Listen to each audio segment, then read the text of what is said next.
Welcome back to this episode of Lorehammer Lockdown. I'm your host, I don't Eric. like this. I don't like the energy you just brought into this episode. That's right, folks. Be prepared for a new episode of Lorehammer. Lockdown. I don't like that either. If I'm being totally honest, I am also not happy It's a good attempt, Eric. with how that. I'm just trying new things, you know. Trying new things. Well, I'm Mark. Again, Lorehammer Lockdown, Mark.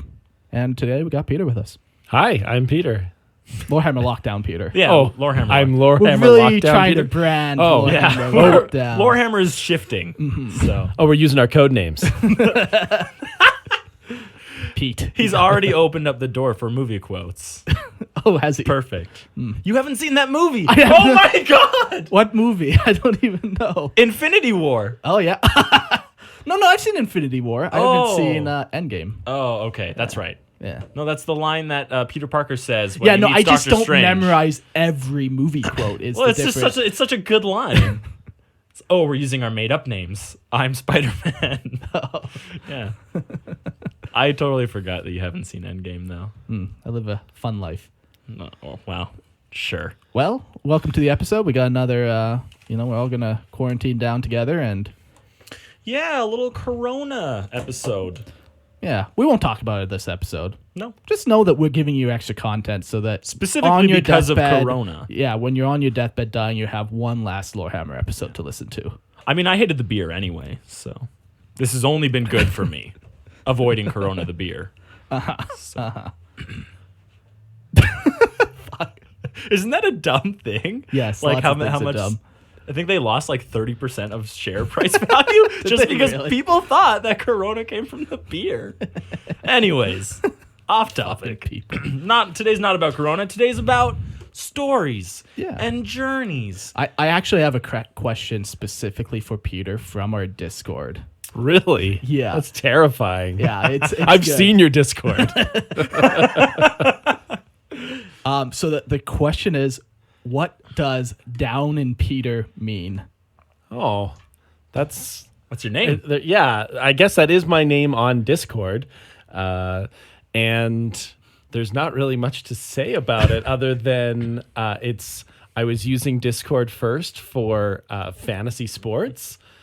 So for like a fantasy football and fantasy hockey league that I'm in, in which my team names have to do with all built around the name Down in Flames, because we're located in Calgary, the Calgary Flames. And so Down in Flames, nice little play on the Flames. Then if you're doing well or not, then you're down in flames, or I could change it occasionally to up in flames.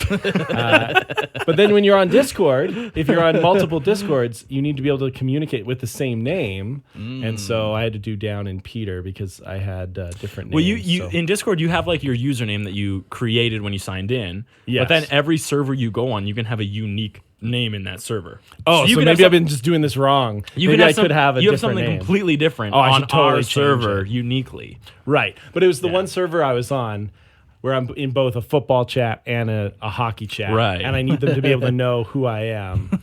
And so down in Peter, that's what it was. Yeah. Interesting. It's I hope- really not interesting at all. The Super big interesting. But questions, to answer yes. the question. Well, yeah. now we know because it was prying at lots of people's names Okay. or lots of people's minds. Yeah, I mean, yeah. so Wondering about your name, where it originated from. You guys thought it was something wrong, I- something bad, and here it is. Maybe I maybe thought it was some reference to some 40K thing related. Like, Really? Oh, no. Come on. he loves the Eldar. Maybe the Eldar are down on their luck. I need They're to down in change Peter. my name on your guys' Discord to just something about big Eldar helmets. 'Cause that's I what thought I'm you were going all a completely Big Eldar different TDGF, yeah, right? big Eldar Titty GF. I'm like, Yeah. oh, Peter. No, just Big a titty Suck Eldar on these. You never know. I want something strong enough to knock a Tyrannid's balls off. Right, Peter? I'm just about the helmets. That's all. Love No those Eldar titties helmets. for that, man. No man. Just helmets. Space Pope helmets, I think they're called. Oh, jeez.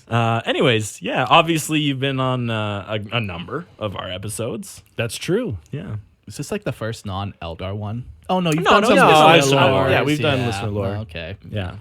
Come on, Mark. Come on. I just know so many people, names, blah, blah, blah, blah. I can't keep track. Yeah. That's just the amnesia talking. That's purely intelligent level and not actual numbers related.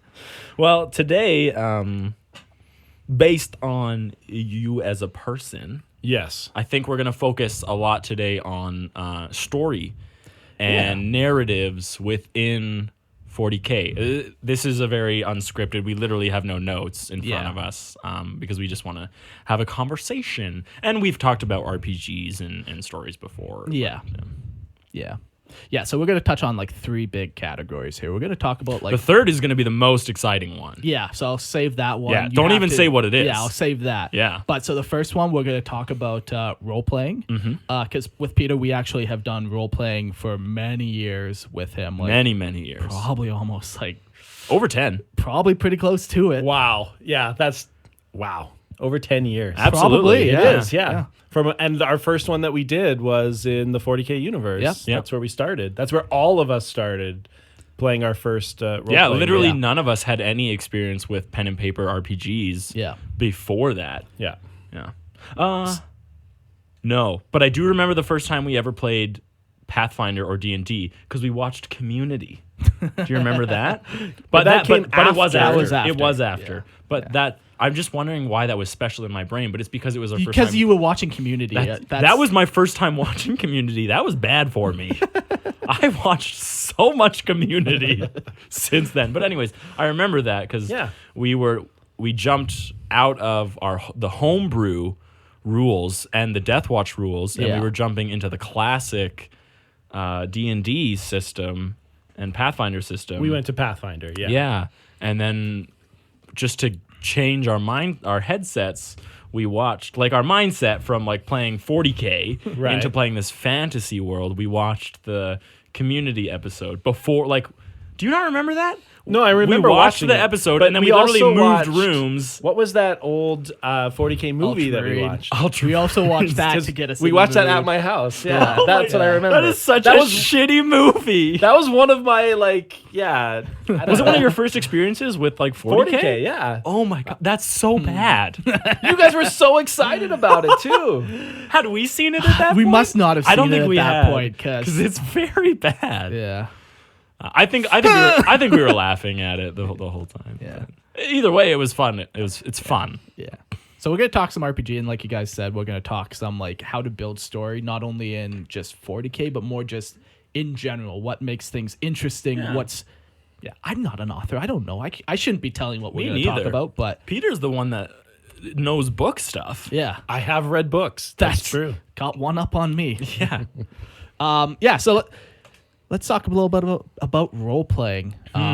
We've done a lot. We've done plenty of different systems. But the one thing that remains the same, regardless of what system that we've ever done in our group, it's always been very narrative, like actually heavy on the role play, less on the actual like dungeon crawl aspect, which I personally obviously really enjoy. I think our group is very satisfied having a conversation in an inn for 3 hours. In fact, we have done that. Recently.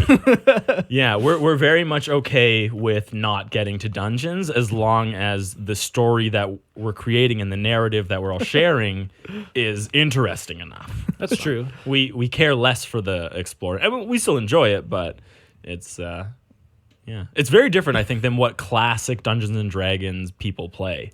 I like every time I see Dungeons and Dragons people at like game stores or whatever, they literally always have a map in front of them and they're always moving things around and they're always like referencing like their feats and like their skills that they can do. Whereas we've gone entire games Without rolling dice. without I've even got a whole rolling dice. campaign even without a character like sheet.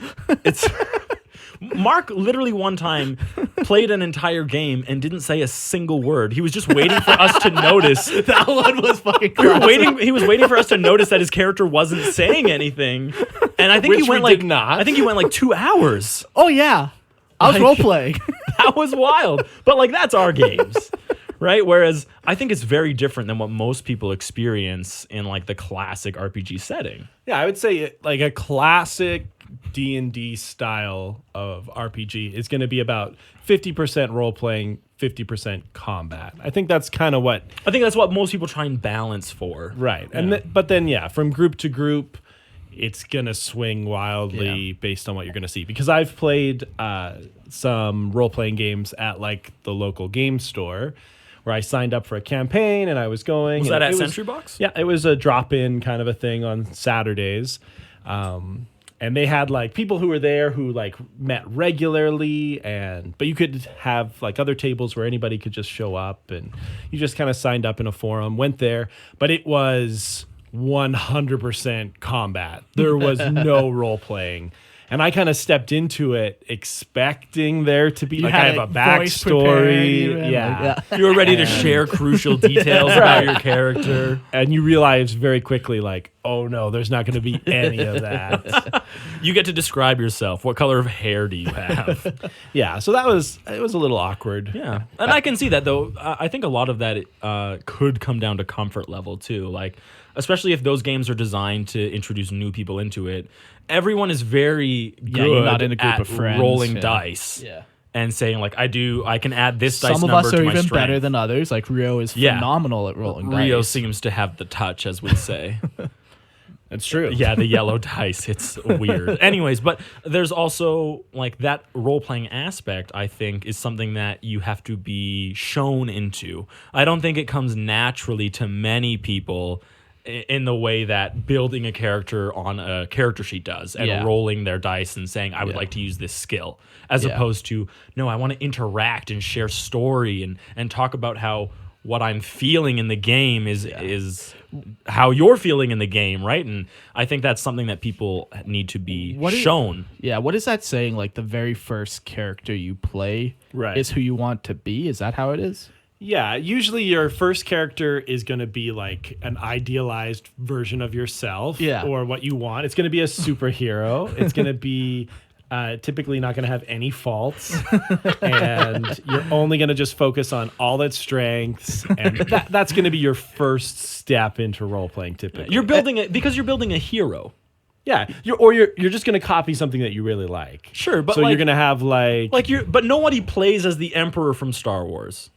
But people will build like Mace Windu, right? This or Yoda. Sure. Like nobody builds a character who's like full of faults and weaknesses. But not typically their first time. Everyone's building someone who's capable of being a hero and a solid adventurer. Yeah, we've done it now so many times. We've done so many RPGs. Some of our ideas now are getting pretty fucking wacky and good. We're really scraping like the creative side of our brain for some of these characters. Yeah. Yikes. Yeah. I'm looking at the female Eric that is now playing as a Disney princess in our one. I think it's the first female in our entire ever. Well, yeah, I had a strict when I was GMing, I remember that. You can't play a female character if you're a dude. Because he didn't want me to whore myself out. Basically, that was my big concern. And has it happened yet in this game? Surprisingly, no. Femi is not a whore. She's a classy lady. She's a classy princess, if I might add. Yeah. So, when you're looking for like your own D&D group, because we get a bunch of messages, like it's definitely one thing to consider, like what are they actually wanting to do in that group? Absolutely. You need to be very focused on like looking for like what are you trying to get out of it? What game are you trying to play? And then seeing if the group is a match for you. Because it's like if the group all wants to focus 80% of the time on combat and you are desperate to role play, you should probably you could probably find something else. Yeah. But we've always been super lucky. We've always been on that same wavelength of just we have a good group of people that very much enjoy role play. Yeah. What's been your most favorite RPG that we've done? Well, I think my favorite is going to be my own campaign that I ran. I'm going to agree. Because I had the most control of that. That was Kalanos. That's what it was. That was what the world was called. And it was in the Pathfinder First Edition system. And we ran it for 2 years? Probably, I think. If not more. Yeah, and it couple was different seasons even within that game. Pretty consistent every 2 weeks where we were playing. And is that the one where we split off into two groups? At Yeah. a In certain the second point, season? Yeah, because at we some point brought we had like in- 10 people or Well, something. we had our initial core group, and then what usually happens if Other you're playing people with hear young about people it, yeah. is but some of our friends went away. Oh, okay. Weren't there anymore, and so like Tim, who's been on the podcast, That's right. Yeah. and Paul and Daniel were all not able to be around. So then we had to bring in some new people to keep the game going. And then we ended up with it. That what happens is you try and invite one person, and then you're not sure if they're going to come, so you invite another person, and then they all come, and then you've got all of a sudden 7 people around the table. Yeah.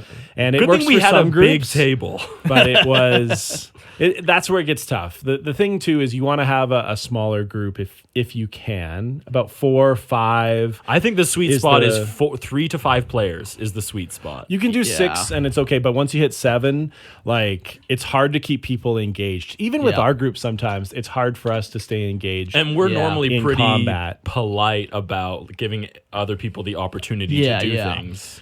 But yeah, when you're going through a combat round and it's like 45 minutes since you did anything, that sucks. yeah. I Maybe remember that's that. a reason why we avoid combat a lot is because we can always be way more involved if it's just role play. Maybe that's why. I don't know. To me, I think it comes back to like since we have done so many different systems, we don't really bother learning how to do a That's new true. system every Yeah. time. Whereas the skills are normally very obvious and similar. Yeah. Right? But combat changes very much system to system. Yeah, like even our Pathfinder game, we're not really playing Pathfinder. Like, Yeah, it's a little loosey goosey Yeah, at times. you know. Very much so, yeah. So Kalanos was your favorite. That was your Yeah, one that was you the did. one, and that was where you guys came to me and convinced me to run a game. That's really Was what that it was. the first time you DM'd? Yeah, Oh, okay. yeah. But you had 'Cause played we had, with us and we'd only before. done 40K up to Yeah. that point, and that's where Mark.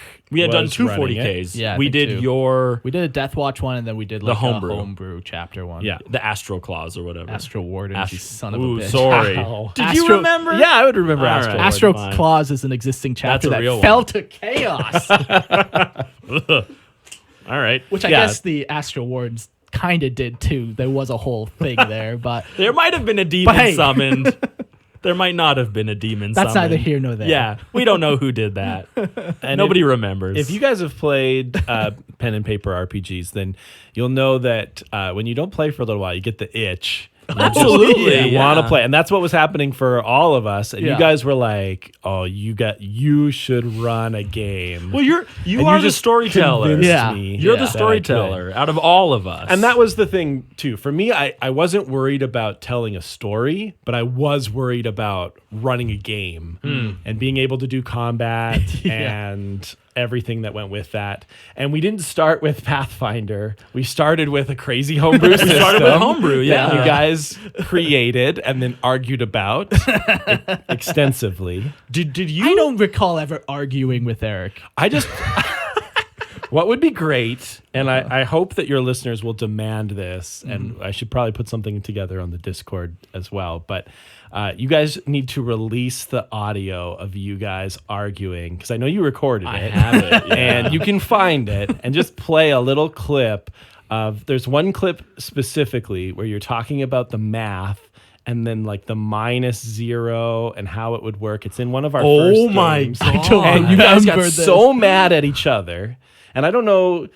Yeah, I don't know who was. I think it was Mark's system, or was it your system? It was a joint. No, yeah, we made guys it 'cause made it this together. This is the one that we made while you were in Florida. Yeah. And we made this game while he was in Florida and I was here, and we would literally call each other on the phone and like work on the same Google sheet together as we created this system. Yeah, anything to avoid hanging out with my parents in Florida. Yeah, in Florida. Yeah, Yeah. yeah. Well, you weren't married at this point either, so you literally had nothing to do in Florida. Yeah, this is way back. Yeah. But no, I totally remember. But you guys had, it was one of the few arguments that I have seen personally between the two of you where it was incredibly heated and it got very real Oh man. and awkward as we're playing at like Brant's house. Yeah, sitting wasn't at he the doing table. construction or something at It that was time? it was very awkward. So you guys got to go and find that and play it so as part of some sort I of think special I have episode. like 15 plus hours of that whole thing. but I'm pretty sure I've listened to that multiple times. There was like a phase where we weren't playing or something, and I was grinding on WoW for like days at a time, and I just put that on. And it's so bad, but it's so good. Yeah, yeah. There's some good stuff in there. So that's your favorite. That's where we one. started. Yeah, That's your favorite one, Kalanos. yeah. That was the world that You created it. that I created, and I think like because we've played a bunch of different types of games, and we've also had a good group of different people running games, and everybody has their own style. Yeah. And so, like, I know if I'm playing a game where Mark is running it, it's going to be in a certain kind of style. When you've run different things, Eric, it's definitely been different than how Mark does it or I do it. And even for some story of the even recent notwithstanding, games that we right? have with James running it or Nathan, everybody's going to have their own kind of way that they do things and what they bring to the table. And you kind of have to be okay with that. You have to know that whoever's running the game, you got to kind of make it work in their world and how they want the game to run. Yeah. I got a buddy, Matt, who's playing, and his group, they just play completely different than him, and he's new to the group. And yeah, he's just trying to navigate like how to fit into this group. Is that like, UK, Matt? Yeah. Oh, he's playing? What is he playing? I think it's doing D&D because it's got the robots Warforges, so it must be D&D 5th edition. But yeah, like it's a thing, and at some points you do have to like cave to your group dynamic for sure, or find a new group. Like Yeah, you either meld with what the group wants or you find something different. Like but I do think like you play to the GM as well, because in the end, like the GM has final say in everything. And as much as like I know I have argued with GMs in the past, like it never truly gets you anywhere. no, Right? Like no, it's it so really much doesn't. like there comes a point where you have to just accept that a GM doesn't think the way that you are thinking of this scenario. Yeah. And so like you come to a problem and you say, I'd like to do this to solve this problem, and the GM in the way that they're picturing it is like, that's an impossibility. So pick something else. Yeah. And part of me wants to be like, no, this is what I want to do. Yeah. And I know like I can definitely be a better person in avoiding those moments. It's also fun to yell. Sometimes, yeah. Sometimes it's fun to prove someone wrong. Yeah, I think the things that I learned in running a game is there's certain times where the temptation is there to railroad things in a certain direction, where you're really trying to push your players to head towards a certain event that As a you GM. want, but you really have to be okay with not doing that, and especially with playing with you guys. Oh God. Where it's just a little chaotic. Everything at is just a times. risk in our games. Like Yeah. you might, if you describe like the outer building and you're like, and then across the way there's a building with a yellow top, and you say it because you just think You're just it'd be fleshing cool out the building to be or outside. the We'll be like, city. well, why the fuck does it have a yellow top then, huh? Let's go. They must be find doing out. drugs in there. Yeah, exactly. Like that's our group is like we're very willing to jump on anything in the game and fully explore that. And I think that's I think it's a good thing in our group is we're more than happy to like just explore in these things. Yeah. But I think as a GM, it takes a very flexible GM Yeah. to make that a fun experience for us. Because you're all in it together. You gotta all have fun. It's not you versus the players or the players versus the Yeah. other players. Everyone is trying to have a good time together, and I think it's a mark of a good GM when they're able to mesh and marry what everyone's idea of a good time is together. Yeah. And so what was your favorite RPG that we've done, Eric? honestly, and it's gonna sound weird, but the Star Wars one is probably one of my favorite ones. I really enjoyed the game, The system. Yeah. The story was fun. Yeah. I'm not saying it I'm wasn't, also but like I GM'd that game. Yeah. I'm not a super Star Wars guy. Like I enjoy it, but like Yeah. I'm no Christian or Jordan or anything Yeah. like that. So there's definitely like story things that lacked. I remember it was the Doors. Yeah. Right? Wasn't that a big thing? No, was you it? got called out so hard Yeah. by our friend Hartson because you said that there was door creaked open or No, it was a something. wooden door. Yeah, that's right. And in Star Wars, You never see a wooden You very door. rarely. They're see all a wooden metal door. doors everywhere, And they're mechanized. Yeah. And they and so you had just like a traditional wooden door, like a fantasy wooden door. Yeah. And Yeah, he gave you a educated hard time about that one. He's not around anymore. That's what you get. God for bless correct. his soul. That's what you get for correcting GMs. That's right. This GM, that's for sure. But no, like What did you like about it? I really liked the range bands of the system. Was one of the coolest things I ever saw, because even in that game we didn't do much combat on the table. A lot of it was in our mind combat, and there's obviously you have to suspend some level of belief that when you're doing that, because it like the picture that Peter you're imagining when I'm describing the combat and the picture that's in my head are two very different things. So if you're trying to interact in that world, both of us have to be come to an agreement where like, okay, like we agree that there might just be some things that might not work. So it's a very understanding system, I guess is what I'm trying to say. Yeah. And so everyone, like, if you're like, is there a pile of crates nearby that I can hide behind? Even as a GM, if I was like, well, actually in my mind, there weren't any crates, it's much better for me to just be like, yeah, that's what you pictured. There's a pile of crates right there. Go claim your cover. Yeah. Like it's way more Interesting. Yeah. But it's a better system, I think, that that system, allows you were you all to building the world together. Yeah, it had felt like a. It felt like what you imagined and what I imagined would come together, as Yeah. opposed to when it's on the table, what you see is what you get. I forget the exact mechanic, but like you could do some type of critical, and then it was actually on the player to decide like the bonus effect. So it was like if you. Yeah, I forget exactly how it worked, but if you rolled, that's you, right. Yeah, any roll that you made, Yeah. you had to kind of say like, "This is what happens if I succeed." Yeah, the yeah, GM, the GM would say, "Okay, would you like to do it, or would you like me to do Yeah, it?" and it then, was like, it was that was it very was Yeah, on like the it's- player. Yeah, and like it was like, okay, so I rolled a critical. I see a gas line just over there in the corner of my eye, so I shoot it. Exactly. Like Yeah. the GM did not build that part of the world. No, but, like, absolutely not. Yeah, it was very Yeah. cool. I liked that game because Yeah. it was everyone was doing it. But Well, and it was a big jump for us because we had come from a system where everything was mapped out. Yeah. We had been doing maps for everything, every little piece in its place. Yeah. To now just playing the game in our heads and envisioning it together. So that was nice. yeah. It was very different, but I really liked the Star Wars one. Star Wars is just a good setting to role play in. I've said it 1,000 times. 40K, not a good place to role play in. Well, Space Marines definitely not. Yeah, but like Star Wars is naturally a good setting for role playing. Very much is. Yeah. What's your favorite?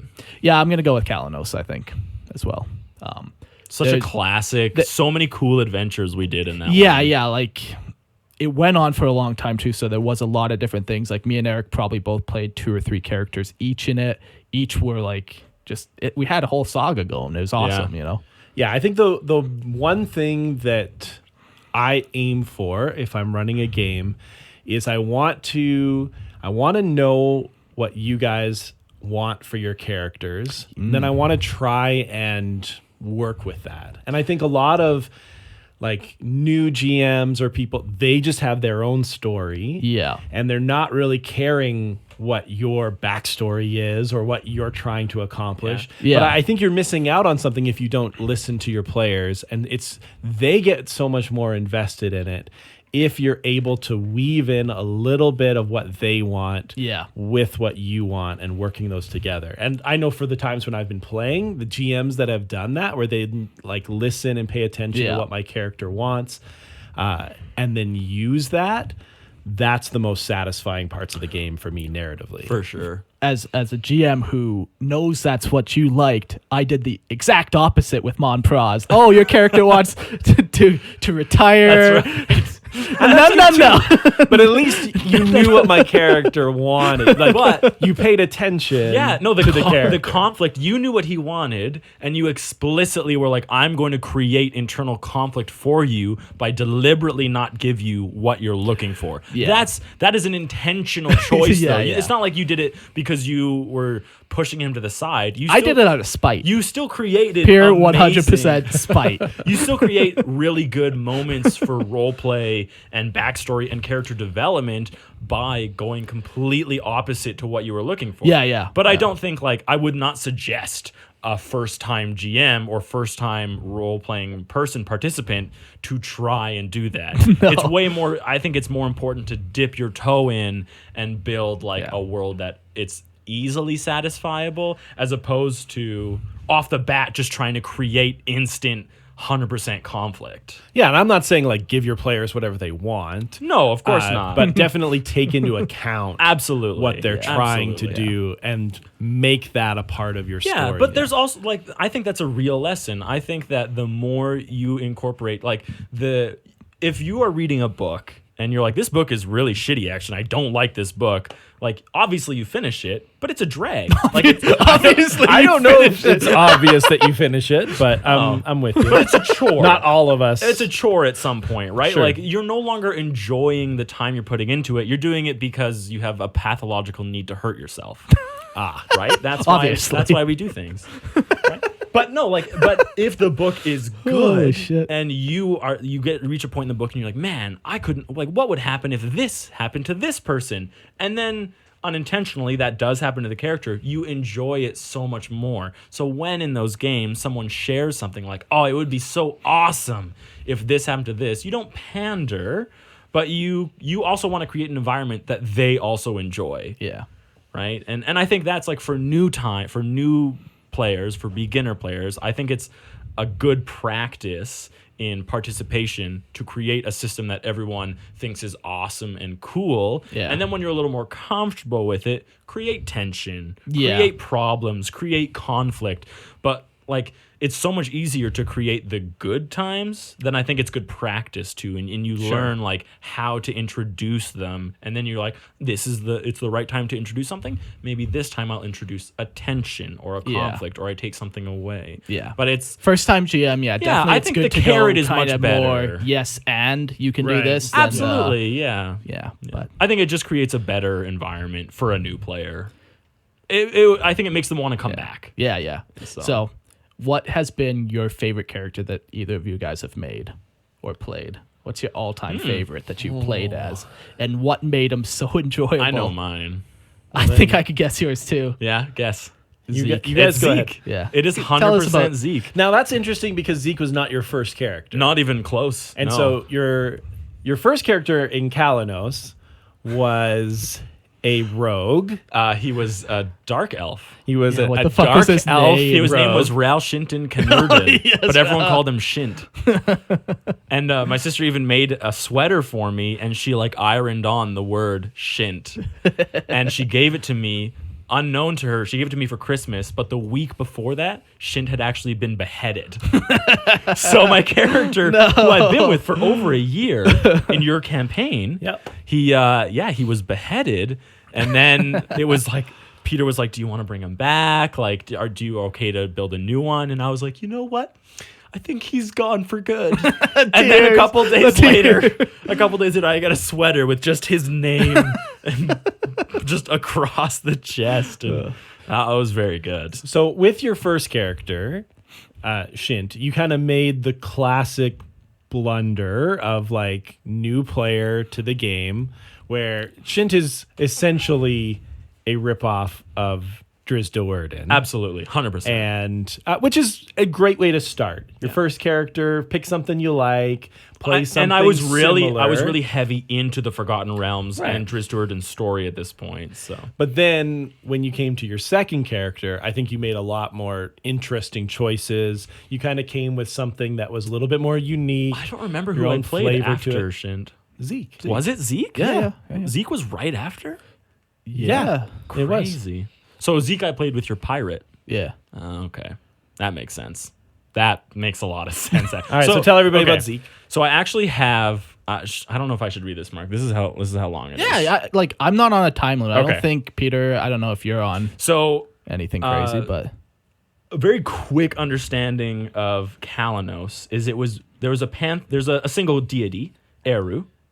right? Yes. And Eru, Which is from Lord of the Rings. Yes, And then the Valar from the Lord of the Rings were the deities in the world. absolutely. And people worshipped them, but They were angelic themselves- beings. Yes, It was basically we just took the pantheon of Middle Earth and put it in here. Put it Okay. in So Kalanos. Manwë was like the father deity or like the judge deity. Like what was he again? Manwë is like the leader of the Valar. Right. As Like second to Eru, right? yes. Yeah. Okay. First among the Valar would be Okay. Manwë. So this is something I wrote years ago when I created Zeke. But this is good to know because like when we ever do characters, we always do create like huge backstories for them, which is important. So, absolutely. yeah. Yeah. It tells you how to role play. Yeah. And if you are GMing a game, absolutely them. require at least a Yes. 1-page backstory for a character. Yeah. And if they need it's help, worthwhile. help the person out, absolutely, or point them to resources or Yeah, something. simple But questions like what do you want? where are you from? What are you looking afraid for? of? Yeah, what are you afraid of? What are you really good at? Yeah. You know, like okay, anyways, so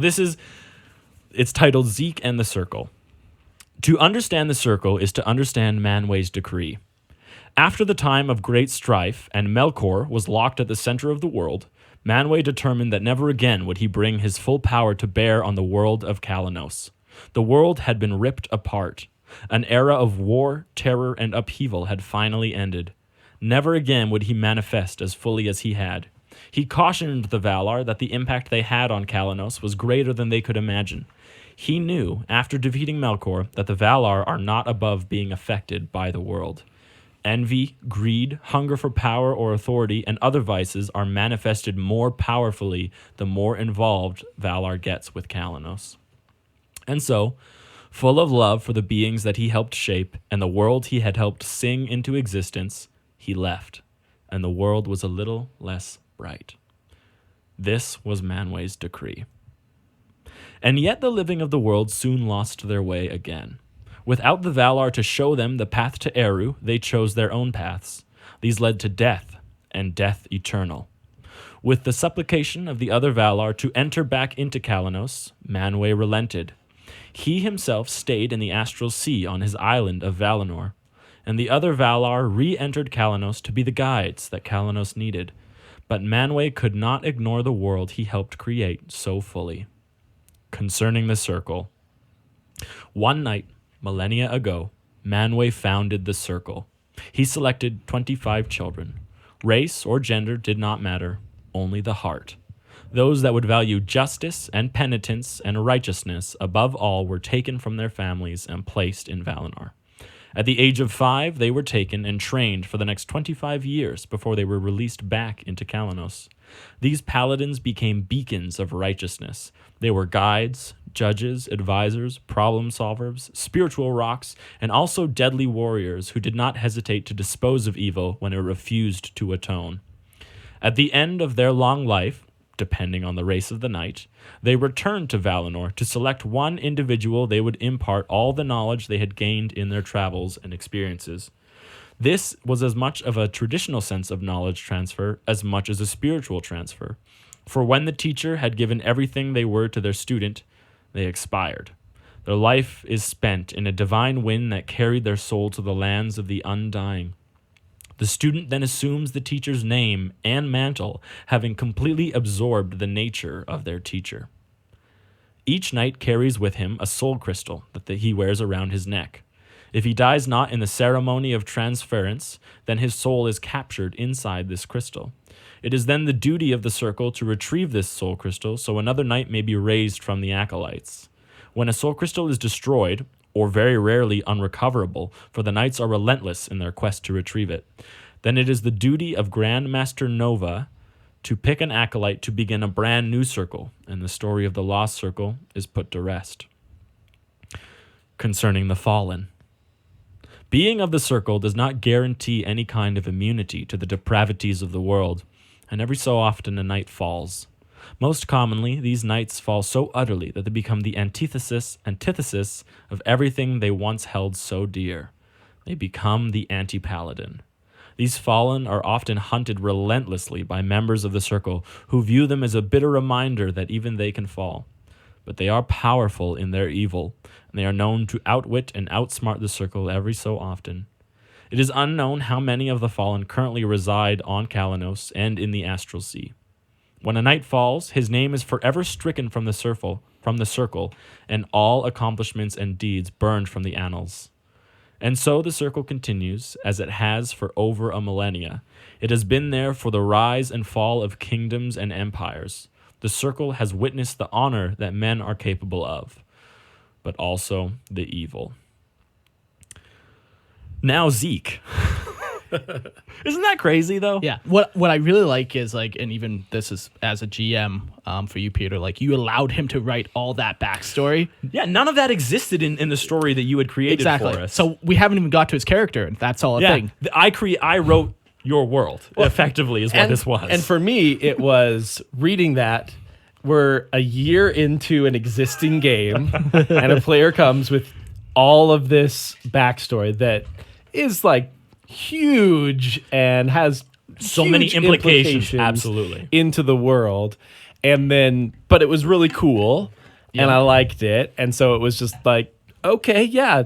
Yep. All right. No, that sure. speaks to you as a That's- GM, like of we'll do allowing your vision to kind of be corrupted, changed. Yeah, Yeah. it just grows. grows. It including that. Yeah. So tell us about Zeke now. So Zeke was taken at the tender age of 5 from his family. Poor little man. He does not know where he is from, nor does he have any desire to find out. His name at the time was not Zeke, but it has been lost to memory once he turned 30. For the next 15 years, he was trained by tutors, priests, weapons masters to prepare him as an acolyte for his apprenticeship to a knight. And at 20, he was chosen by Paladin Zeke for training. Over the course of 10 years, they spent every minute together. Paladin Zeke was raising him, just as the previous Paladin Zeke had trained him. As the 10 years drew... Zeke's all the way down. Exactly. As the 10 years drew to a close and Paladin Zeke had given everything to his acolyte, he expired in the ceremony of transference. He gave everything of his essence to his acolyte, including his name and his mantle. Thus, Zeke was reborn to again help guide Kaladin. Pardon me. Woo! Barking spider in the room. Thus, Zeke was reborn to again help guide Kalanos. For 14 years... We're professionals. Yeah, we are absolutely. professional podcasters. Well, Jordan will edit that out, right? Like, that's... All right. For 14 years after this, Zeke traveled the world on missions given him by Manwë himself, always returning to Valinor in between to rest his body and soul. Zeke was most recently tasked, with finding the Valeric champions. That was you guys. Yes, sir. And helping them in their journey. And so he again leaves with his trusty steed, Mandarb. You remember that? Uh-huh. Yes. Completely ripped off from Wheel of Time. Yeah. To Land search Mandragoran. for the champions. So if you are familiar with fantasy, very little of that is original. Yeah. That you basically Right. describe paladins. Some level, but there's Eldar in there. Yeah, there's Eldar, The Soul for Stones, sure. Yep, right? Fallen. There is the what are the guys from Name of the Wind with the blood running down their hands? The Ciridae, the Ammer. The Ammer. Okay, so if you're familiar with the... Yes, you've taken things from lots of different absolutely. elements, And there's nothing wrong with that, I think. together. But no, and But there's why not? also- It's just Yeah. we're doing a homebrewed fun campaign. We're making it up. Absolutely, yeah. We're working all this together, and yeah. I loved that character. So what made you enjoy him so much to play I don't know. I wasn't good at role-playing him, that's for sure. But I love, A little hard for you to be a paladin, yeah. After going from a dark elf rogue. right? Yeah. But I don't know what it was. I think it's the aspiring. I aspire to be that level of righteous and that level of uncorrupted and pure. And I think that's what really drew me to him. Is it wasn't my first character that I made, because I think a lot of people might normally gravitate toward noble and bright. Yeah. But this was a very noble, bright character, except he got screwed over royally in the game. And I think that whole fallen part I added in much later when it was apparent that he was going to become an anti-paladin. And he eventually gained like stigmata. He eventually just literally started bleeding every time like he would go into battle, and like his blood would like run down his like arms onto his weapons and like do more damage. fun. And yeah, no, it was just the character grew with me though, and I think that was like a big thing, is that this is one that actually developed, because he started out as like I wrote this story and he was a character of pure righteousness. Yeah. And then over the course of it, he digressed into this truly a villain. He was evil at the end of it, and I think that was kind of Evil? fun. I He turned really- into an anti-paladin. I really don't recall that part. Yeah, it wasn't. I think he turned into an anti-paladin, and then he crushed his own soul crystal, I think, in the end. He had like a moment of clarity where he was like, I can't allow this to continue. Like, my circle is broken. There's no redemption for me. And so I think as his last thing, he like crushed his own soul crystal as he was dying, so he couldn't be Okay. taken by the fallen and like re-given life through his soul.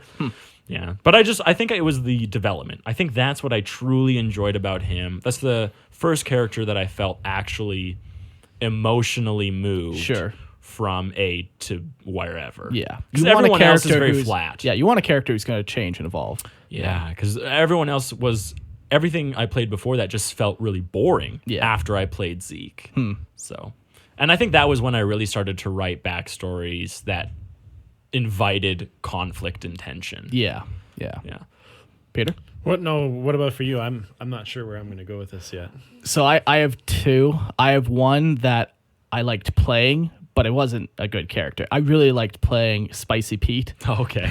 Like, I love Spicy Pete. Spicy Pete was a very unique idea for a character, and at first I had no idea what was going on. I don't think anyone did. Hard to tell if I don't is think this Mark just- knew what was happening. It was hard to know, is Mark just trolling this game? Like, does Mark secretly hate us all and he just is punishing us in how he's playing this game? Or is there some like actual genius behind this, all cloaked in madness? Yeah, absolutely. so Spicy Pete was fun to play. Basically, he was like a filthy homeless person, and he had a bag of magic mushrooms.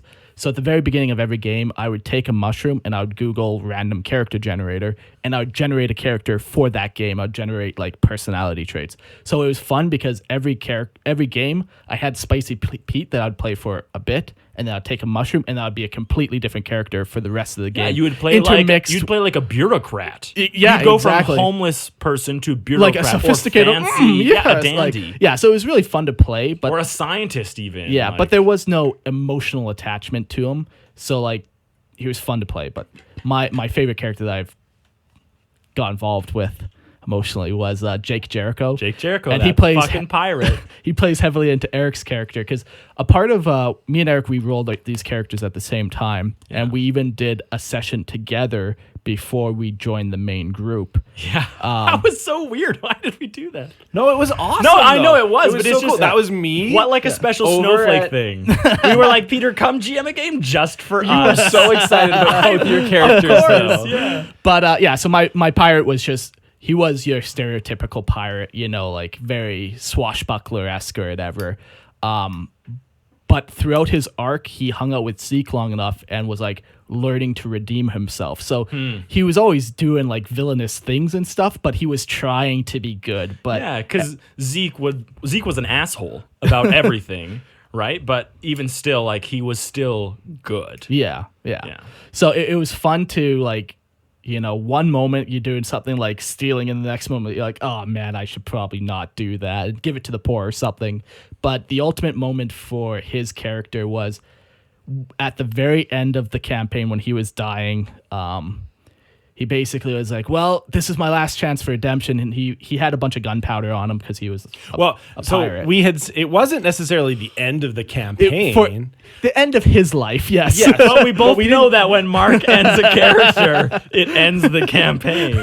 But yeah, there was a timed event that I had set up for you guys. Yeah. You needed to get to a certain place in a certain number of turns and diffuse this thing that was going to go off.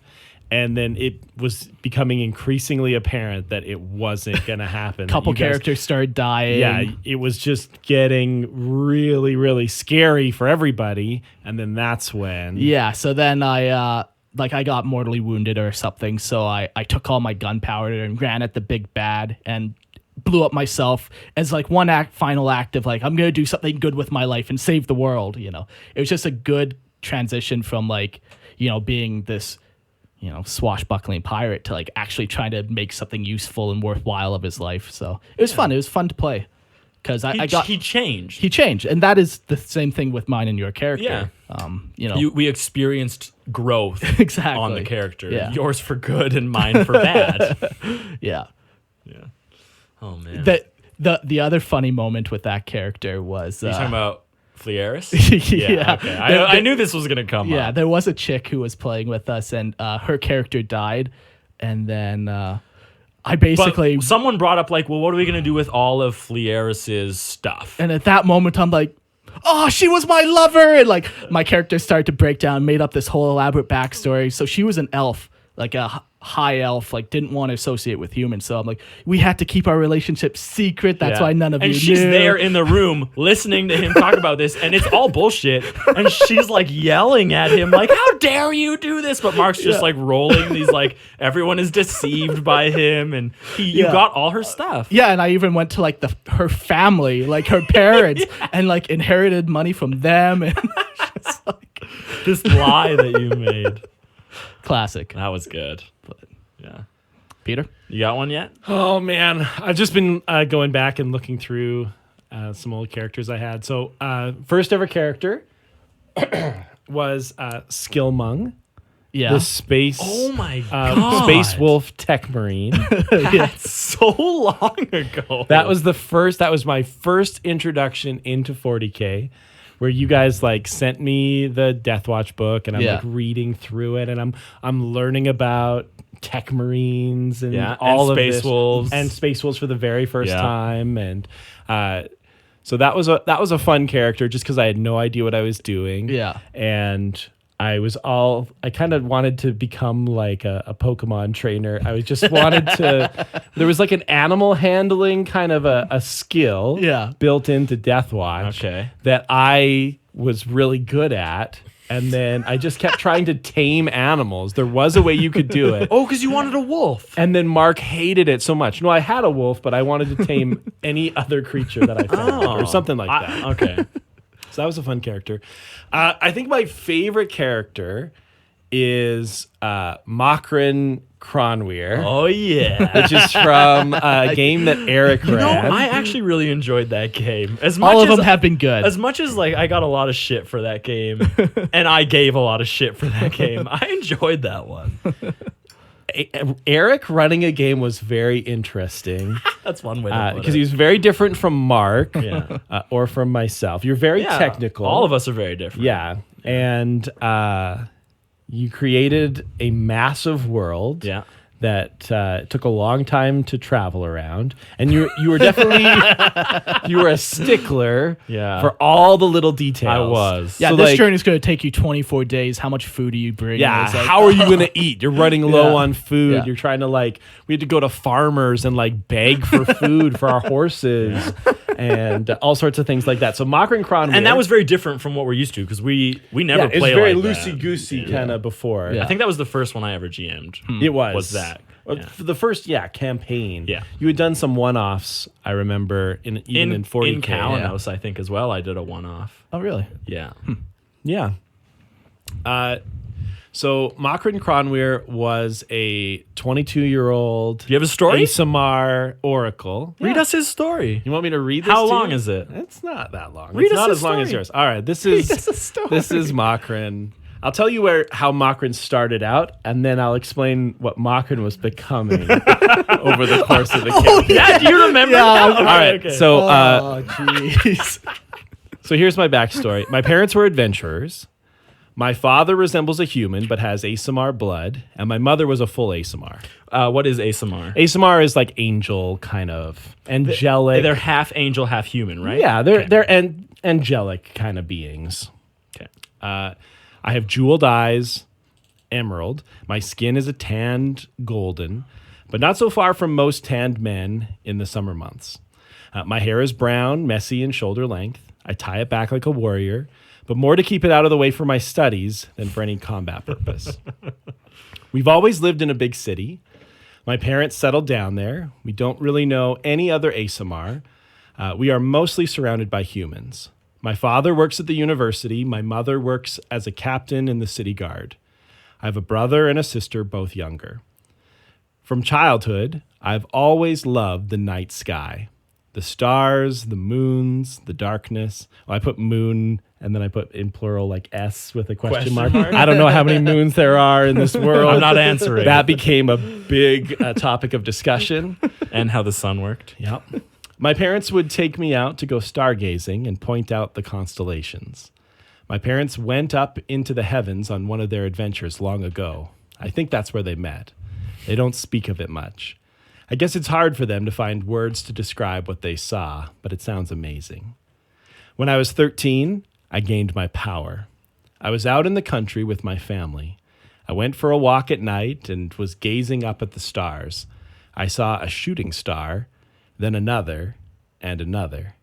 Then it seemed as if the stars themselves were all crashing around me, and I felt power. Power that I didn't ask for. Power I didn't even want, filling me, overwhelming me, spilling out of me. Then the light of the stars faded. My parents found me passed out on the grass the next morning. Ever since then, I've had the magic. The stars seem to have chosen me, although I don't really know why. Now that I have this power, I'm determined to use it for good. I try my very best to help those around me. Ever since my power came, I've been studying the stars, constellations, the movement of the planets. I've created my own star charts and tried to determine what messages are written in the stars. All the breakthroughs I've had with my powers have come from my connection with the stars. So I try to find time each night to stargaze. In my 13th summer, after the incident with the falling stars, I started to have strange things happen near me. Oh, yeah. Small objects seemed to move on their own. Doors slammed. Things were never where I last placed them. And I would hear strange sounds, almost voices. Then I met Jespa, my fairy friend. Well, that's what I call her. At least I think she's a friend. She can get moody and isn't always nice or kind. Sometimes she talks to me. Sometimes she just messes with my stuff. People think it's strange when I talk to her. No one else seems to hear her or see her. I try to keep her a secret. Recently, in the last year, I've discovered another spirit lurking about. I call him Escaloth. He is not as playful as Jespa. Instead, he is much more evil, I guess. He gives me bad vibes, but he's not around all the time. I just try to ignore him most of the time. I remember that. That was so fun to play with. Yeah.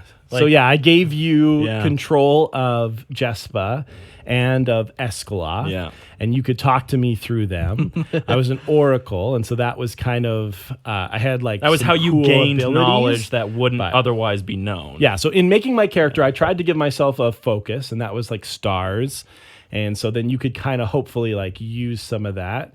Work with some of that. I was all about stars and star charts, and that's why I kept asking you how the stars and the moon and the sun works. Did I ever give you a satisfying answer? Well, you told us that we were on like a flat disc world. Well, the Earth is flat. Yeah. And the Earth is flat. Then we were trying to figure out how the sun worked on this disc, and you would just only get very, very frustrated with us. Nothing I ever said satisfied. You didn't have answers for us. I said it moved. What's the problem? You're not scientists. You don't know what gases it's made of.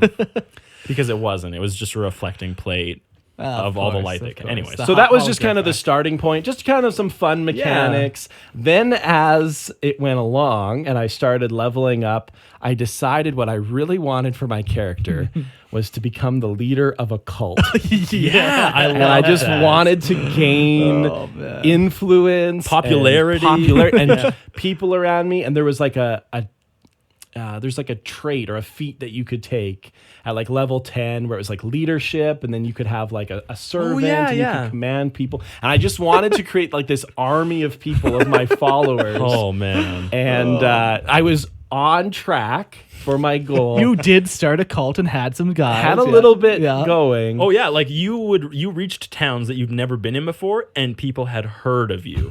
That was the point you were at. Like it might not have had a presence in the town yet, but they knew the idea of your cult, so it was there. Yeah. Yeah. And then died too soon.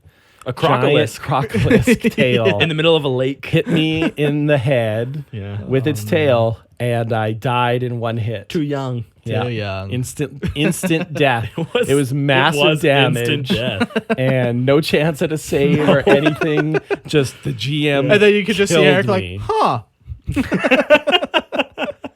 And so then I played Makran's father, Orkin. Yeah. And he came. And what's Orkin's most famous thing that he's known for? Was it Orkin? I couldn't remember. So Orkin made it to the edge of the world. Yeah. And Orkin... he was mad at the gods for taking away his son. That's right. Yeah. And by gods, I mean the GM. That's right. The gods. Yeah. I was mad. And so Eric sets up this big, beautiful moment, takes us to the edge. And there were so many stars because there was a god that would literally came out of the stars of them. Like it was the perfect moment for Makran. Yeah, who was dead. But Orkin didn't care about the stars. He was just mad at the death of his son. An injustice he viewed it as. That's right. Yeah. And so he peed off of the edge of the world. That made you so mad. I was pissed. You were really mad that you set up this big, beautiful moment. And I'm like, I whip my dick out and I just start pissing. It was the edge of it's one of those things like, Oh, man. But what'd you do? No. If it's me, I'm on Yeah. the edge of the world. You gotta pee off the edge of the world. That's and that's an instance of you and me coming to the same thing and having two very different ideas of what the right thing to do there is. Because there's like in the what I was trying to do is instill a sense of awe, right? And that's obviously what I was trying to do. And however, like, but your character obviously just wasn't irreverent awed. moment. Yeah, but your character was just like, I'm not awed by this because of all the things that are running through my head at the time. So and so what I did you do? I pushed you off the edge of the world. Yeah, I fell off the edge of the world. That's what happened. And you died. I did That'll not happen. die. You didn't die. No. But you fell off the edge of the world. That was your comeuppance. But that was a fun character. Makran? It's the what could have been of that character. The cult Died leader. too young. Yeah. Yeah, no, I enjoyed that. I enjoyed a lot of things about that game too. The maps that I made, like Yeah, there's some good ones. They were a good map maker. You also I have a very puzzle mind. That's right, like Yeah. the dungeons, and there was electrical currents that we had to do things with. It was very different from what Mark or I would have done. Yeah. But it was really cool to see because yours was more of like a video game kind of mechanic where you had to solve puzzles and really think about things creatively. Yeah, I definitely know, even because I'm planning Oh, what's something. this? Oh, you got something in the works. Something is in the works that's been stewing for probably like 8 months now. It's been a while. Yeah, Okay. this is not a new thing. And every time like I sit down and think about it, it's very much like there's a theme that I've chosen and I'm sticking to it. And and everything that comes back to me is puzzles. It seems to me is like I love putting in things to figure out in the games, and because I feel like they capture my attention very easily, and so obviously I'm like, well, this would be so cool because that's just what I know. Yeah. Right. So Yeah. it's very obvious. It runs through because I have all those maps. Hey. I still have them. And I had the Kalanos maps for a long time. I don't know if I still do because I moved. Oh, but, okay. I rolled them up with all my posters. Yeah, I had them for a long time. But I still even look at those maps every once in a while and I'm like, man, like I remember running through this dungeon and I remember it was the mirror thing. There was a mirror and there was an empty like water stand in the room and there was a cup there, but it didn't make any sense because there's no water in it to fill the cup with. Yeah. But in the mirror, there was water, and you had to do your action in the mirror, and it was fun because you didn't figure it out right away. And that was the most interesting thing to me is I love it when I have to hint or tease you to the solution, and you're like, oh my god, why didn't I see that? You know, it was in the mirror, and yeah. Bonus favorite character, I'll throw in Takis Oedipus, who was with the Astral Wardens. Was he our sergeant? Yeah, and eventually, did he? Some of the things that you'll find when you're playing in an RPG, at least I find this as a player, is I have to try and stop myself from leading the group, from just like taking over. And I know that you are kind of the same, Eric. Absolutely. You and I butt heads if we're not careful about what direction a group should go in. Even when I don't want to be like a leader character, I become the leader of the party somehow. Well, that was Monpraz. Yeah, and that was exactly Monpraz. I tried so hard to set myself up as anything but the leader. Yeah. But Takis was like he was very the much a natural leader. and he wanted to be the chapter master, even though he wasn't necessarily qualified. Just a that was sergeant. the goal. Yeah. Got to start somewhere, right? Yeah. Holy. And that was when my character died. Then you brought the little figure and put it outside my house and surrounded it with. Do you guys remember that? The pylons. You put the pylons. Yeah, Mark and I went and bought just like a bunch of those like toy soccer pylons at like a dollar store. And we went to Peter's You would house. harass me. Yeah. Put them on my truck. Yeah. We brought like 50 of them. Yeah. But like every day we would just drive to his house and put like one and then one. And then some days we would put 10 all over his yard. And then some days we wouldn't put any. And we would let a week go by. And then we'd put more on his yard. Like I think it was an entire summer that we trolled you with those traffic cones. That's nice. What a fun thing though, right? Like A little ominous. Ominous, yeah. Ominous? Ominous. What did your wife ominous. think? Did She just knew it was you. Yeah, guys. she didn't care. She's like those idiots. yeah, basically, again. yeah. Yeah. So, okay. So we've shared. All right. We've talked about our favorite RPGs. We've talked about our favorite characters. We've talked about what we like about it. But I have a question. I guess I have two questions. So Kalanos was your favorite. If there was one thing you could have done differently as a GM in that game, do you know what it would be? Have you ever thought about it? Oh, well, like I've learned a lot since starting out that Yeah. I definitely think about that. So there's a lot of little things. It's hard to put my finger on just what exactly I would do differently. I definitely, well, here's what I would say. Because I've thought about this. Because I think anybody who's done it, you're always thinking about like, man, if I were to run another game, here's what I would do better. and here's how it. Yeah. But what I would want to do if I was starting a new game is I would want to include the players in creating the world. Really? And so I would want to take the first session, get everybody together, even before anybody's made their characters. Of course, everyone's going to have ideas in the back of their head. Well, that should only help in world development, right? But I would say, all right, what kind of a game do we as a group want to play? Like, is this going to be like Lord of the Rings style fantasy? Is this going to be a little bit more like zany and goofy, which our group sometimes can be? It can happen. And so, because I think like that's what happened the one time where we played a game and we were on like an island that was very much like Greece.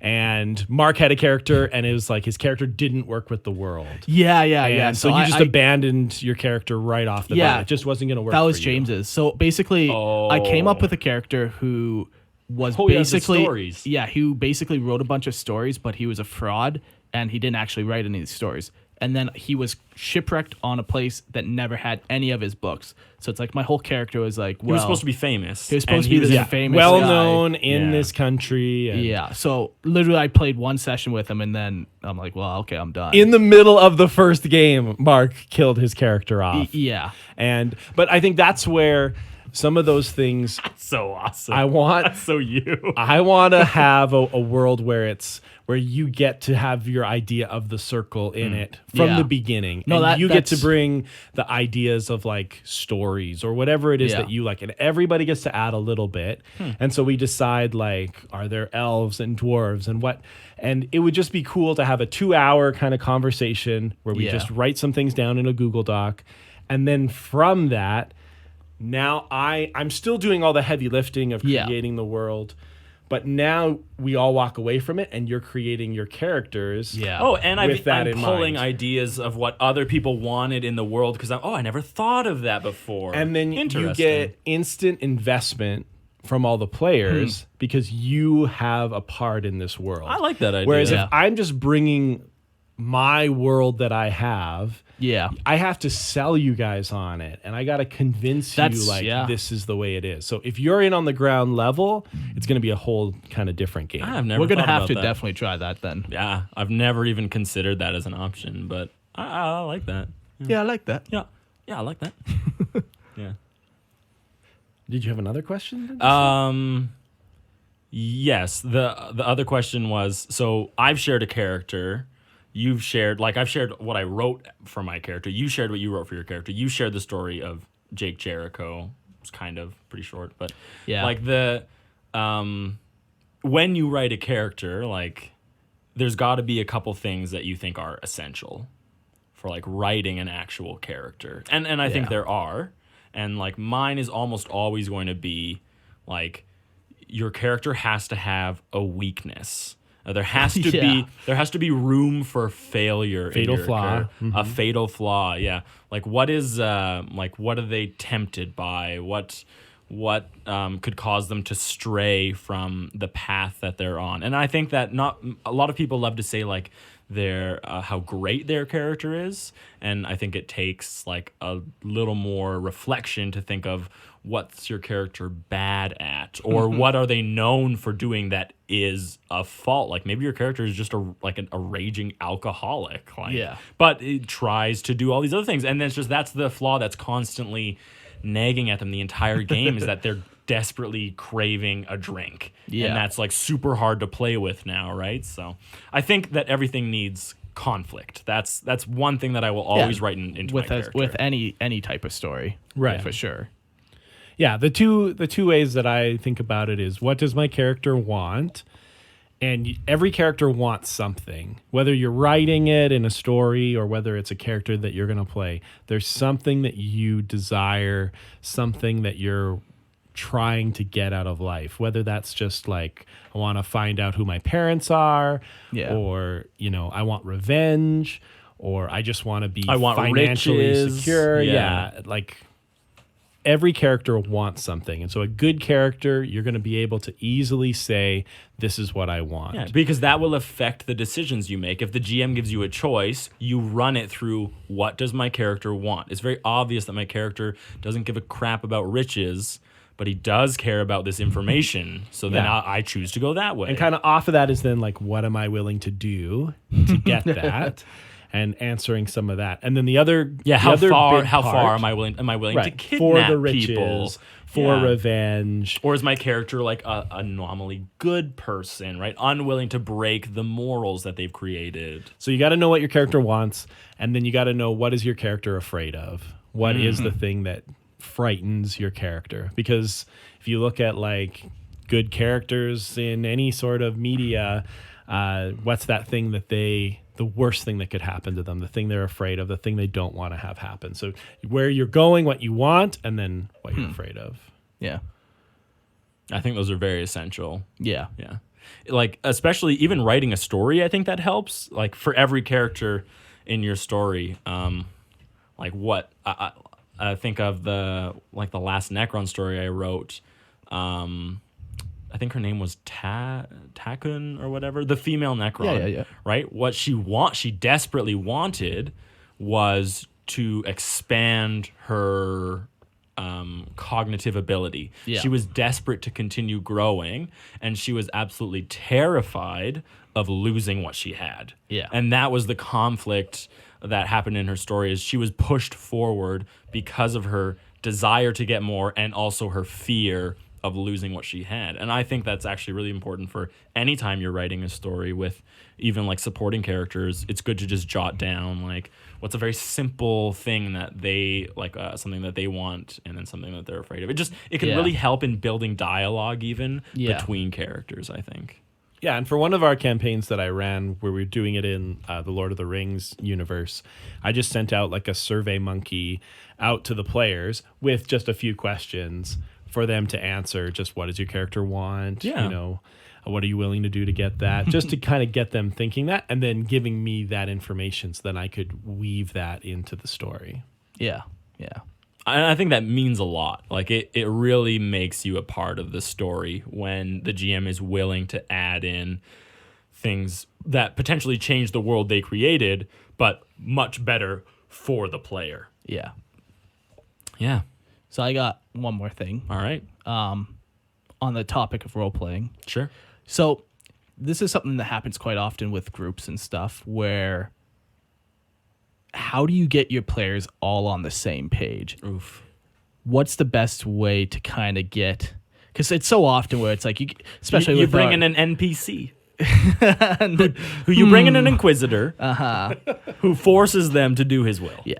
Because everyone has their own motivation. Everyone wants to do their own thing. How do you keep them all kind of go in the same direction? Because I know for myself, it's like That's always a question we ask. I've written a couple characters where I just like, fuck, I regret writing them because he just doesn't mesh well. Yeah, like his motivation is very different from the motivation of the group. Yeah. No, that's a real problem. For me, though, like that's always an interesting part of it, because I remember some of the times where it's like all the other characters are very good, and then one of the characters is not a good guy. Yeah. And then there's the opposite that's been true, where everybody's kind of sketchy, and then there's this one character that's like, no, we always have to do the right thing.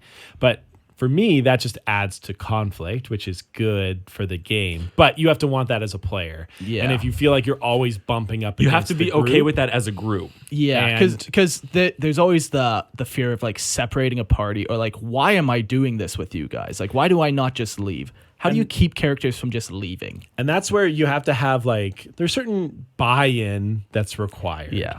And you have to be a little bit flexible if you want to play a game. It is a team in this thing. idea, Yeah. because It's there a are team certain game. things that need to happen. For instance, we are some sort of a group, and we all have to be okay with the fact that we're going to be doing an adventure together. Yes. Yeah. Because if If you start off episode you have a 1 character by that's absolutely like- hating each other, Right. how is that going to be fun or for I anyone? don't work with anybody, I'm a lone wolf. Absolutely. Well, then, you've just Then written bye. yourself out of the game, and you're not Yeah. going to have any fun. For sure. And so even if you have like the coolest character, the best ideas, you have to be willing to give a little to the group around the table. And so I think there are some usually unwritten rules that it comes to like playing, and that's where you don't want like one person at the table to be railroading things in one direction and just like We've learned that from taking experience. over. Have we?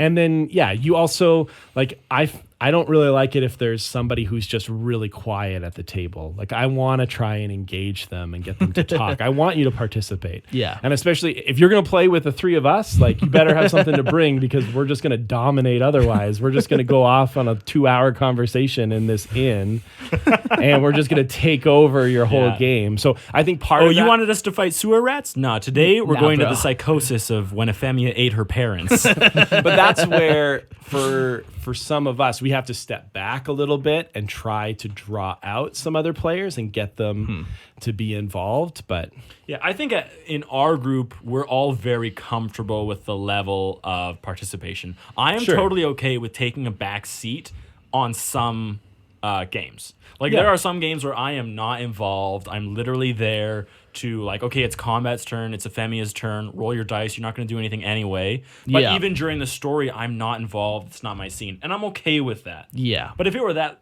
every game, I would feel very out of it. But like, that there's some games where you just don't contribute. And it's Yeah. okay, because everyone else gets their shot at having like a meaningful experience within their world. And Yeah. I think that's a very cool thing, is when you can be understanding enough to recognize, like, okay, like, this is Peter's game. This one, Peter is like going through some real stuff that the GM is introducing and some conflict that he's going through, and I will support his character in this. And he can interact with me, or I can interact with him, but truthfully, it's his story in this moment. Yeah. And I think we're pretty good Yeah. about doing that, about sharing that spotlight on Yeah, the best players are the ones who are able to do that. Who I care about Mark's character enough that when he gets his cool moment, I'm not just like on my phone and like completely checked out. Or even Or you don't worse, try to railroading derail it. Yeah, like you or let them jumping have in. their cool moment. Yeah, it's you want to be a part of that. Yeah. It's Yeah, cool. you only want to heighten the experience for other players. Like Yeah. if you don't feel that way, like you probably should take a step back and look at why you're playing this game. Yeah. It's very much a team sport. Yeah. Yeah. And ideally, if you're starting out a game, that's a great time to just set some kind of ground rules, hopefully get everybody on the same page. But yeah, it sucks when you're in a game and it's not going that way and there's one jerk who's just taking over or just Yeah, it's doing just whatever they frustrating. want. Or Yeah. yeah. So the big takeaway is it's a team game. Yeah. Maybe. Yeah.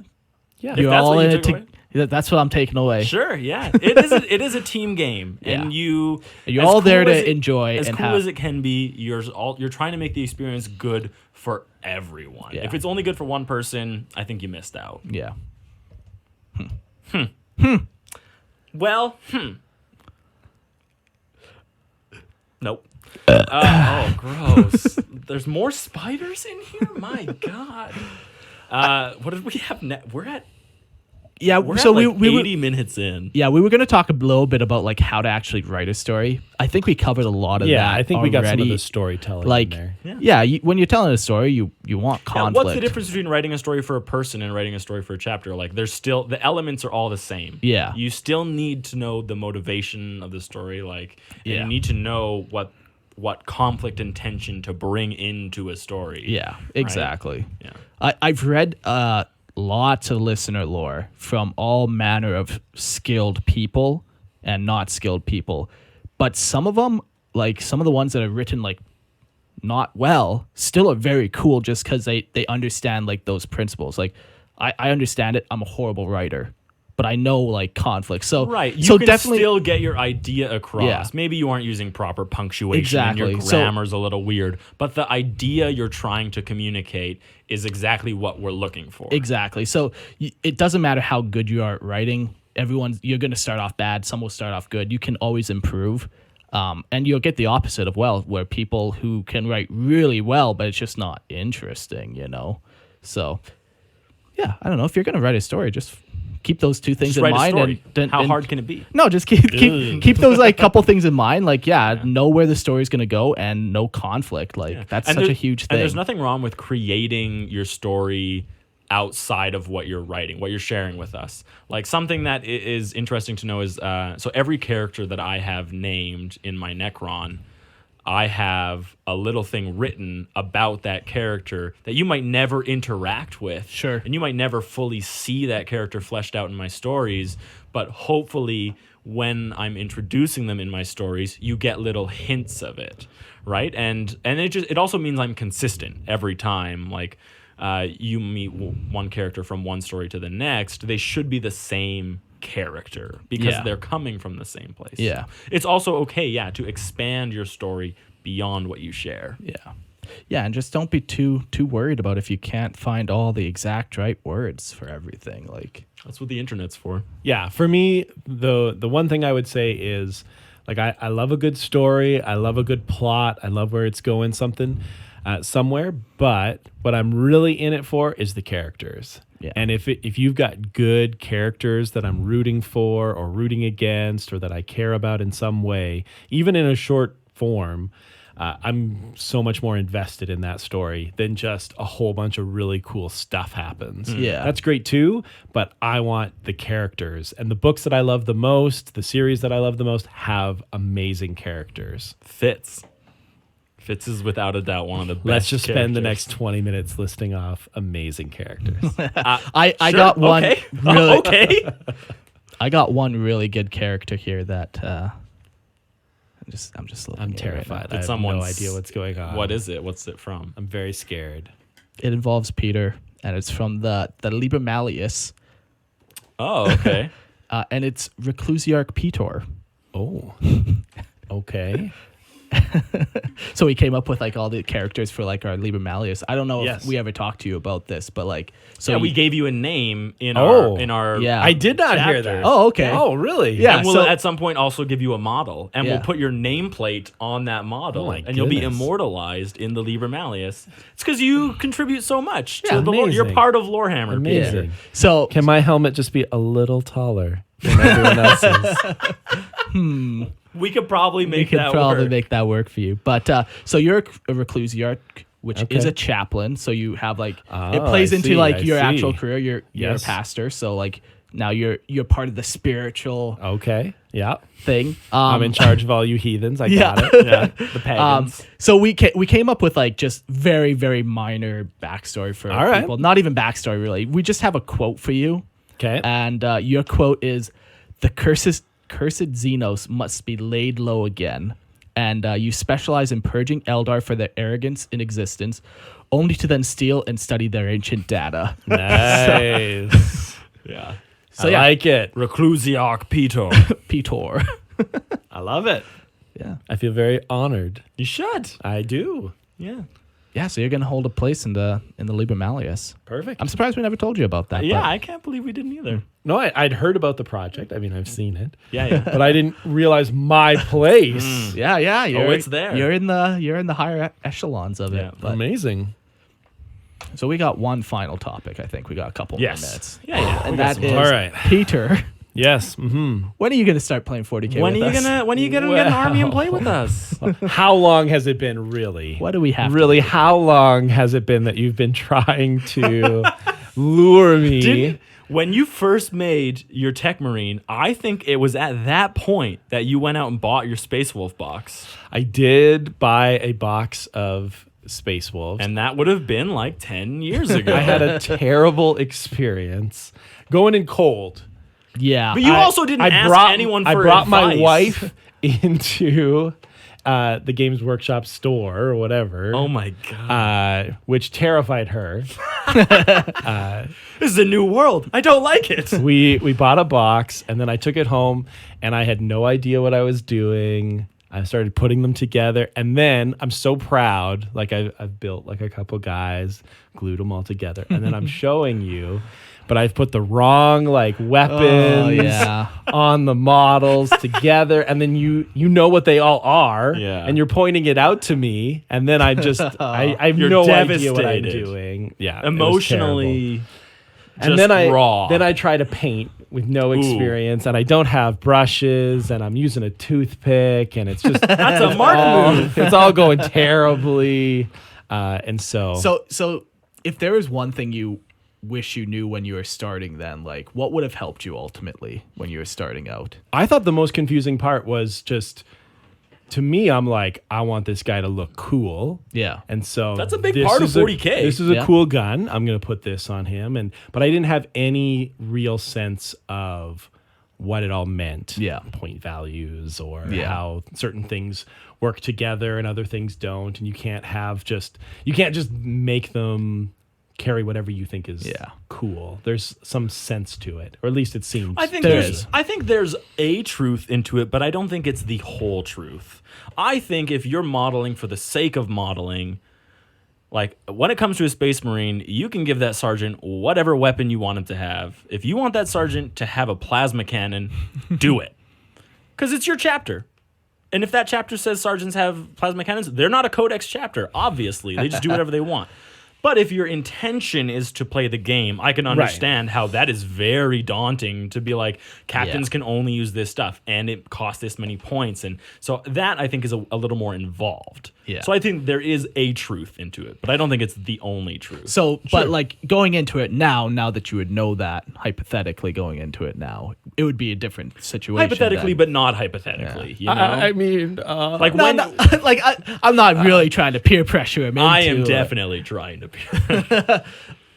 So that was a big thing. Like, but now knowing like there is stuff like that, would that make it a little easier to kind of do? Like, would you Yeah, look what would into you it? would you focus on making it tabletop legal, or would you focus on just making it cool?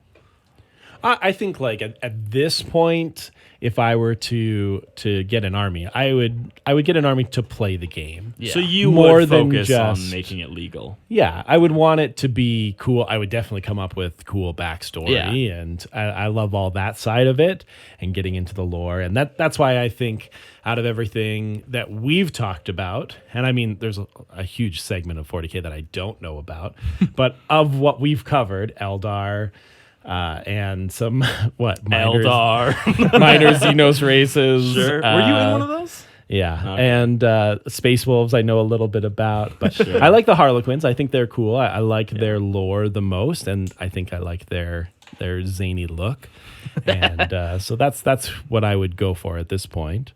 But to play the game, not knowing anything really about, I've heard a little bit because I hang out with enough of you guys. About how the game works or some of the meta when it comes to the game or what's good. Oh, you don't and want what's to focus not. on that. No, and Yes, I wouldn't. you do. Yes, you do. I definitely would not. Only focus on that. That's why he's playing Harlequins, Mark. Yeah, top tier, right? Well, it ain't no Space Marines. Yeah, but so, interesting. No, it's always interesting to see where people get hung up because a lot of people get hung up on like the painting aspect of it. But it seems more like we criticized you into not doing Warhammer. You showed us cool models and we're like, well, Yeah, you we can't were like, do well, that. that's trash. I think it was a little overwhelming at first, for sure, and just knowing how to do it. I think like now there's so many more resources. You could go online, you could find everything. Even 10 years ago, I just wouldn't have known where to look or where any of that stuff was. Yeah, no, it's crazy how much the community has changed. Like every community, obviously. Like we were talking about the other day, World of Warcraft. How different it is, the initial release of Classic versus now the re-release of Classic, how much more information is spread throughout the people. And like Ragnaros, I think it took like over 2 years of like wiping to kill him, and now it took a month and a half.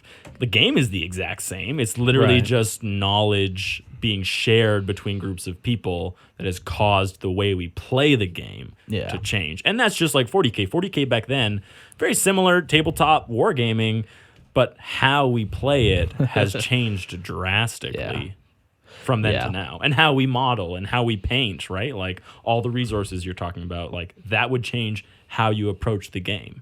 Yeah.